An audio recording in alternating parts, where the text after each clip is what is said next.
Now we're going to create the box plot, histogram, and normal probability plot using StatCrunch. So we copy just the residual, don't copy the label.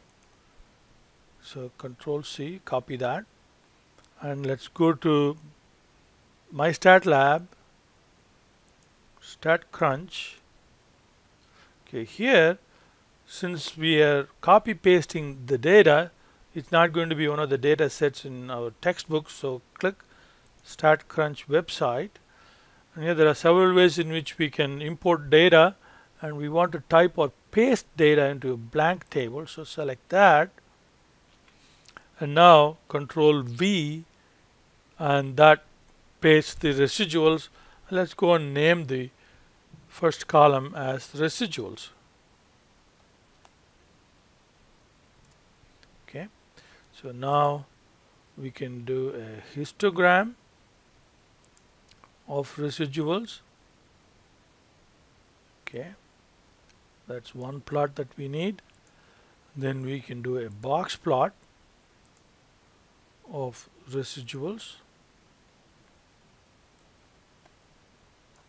Okay, and then we can do a QQ plot. That's our normal probability plot for residuals. Okay, and we need to copy paste these plots back into our Excel file. So here are the three plots from StatCrunch, and as you can see, the residuals seem to show a kind of a right side skew. You can see that well pronounced in the box plot, and the normal probability plot also is not looking very good, but we only have 14 residuals here. That's one of the problems. Usually you should have large sample, in which case things may be different.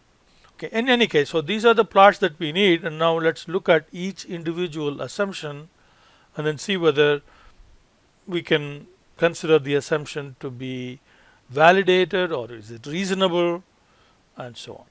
Okay, our first assumption is linearity, and we look at the residual plot and then see whether there is any pattern, okay, a nonlinear pattern, or is it completely random.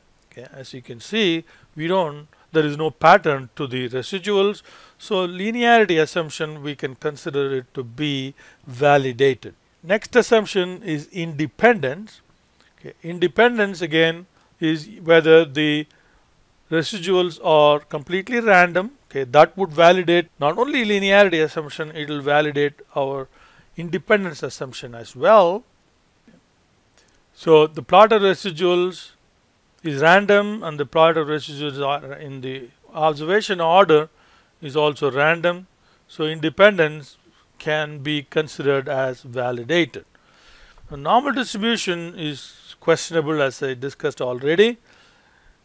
Okay, these three plots, okay, they are not very helpful, but still it is not totally off the chart, so we may still consider it to be okay, even though there is a little bit of an if there, but we still the charts are not completely off base for normality.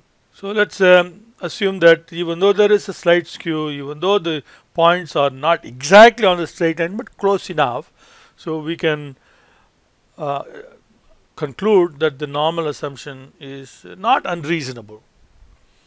The equality of variance is based on the width of the residuals along the x values, and here again, since the number of residuals is kind of limited, only 14, it's kind of difficult to see, but one can assume, except for this one point, the rest of them seems to be within the same width, so we can once again consider the equal variance to be validated. Okay, so the bandwidth seems to be the same, so homoskedasticity, that is the equality of variance assumption, is validated.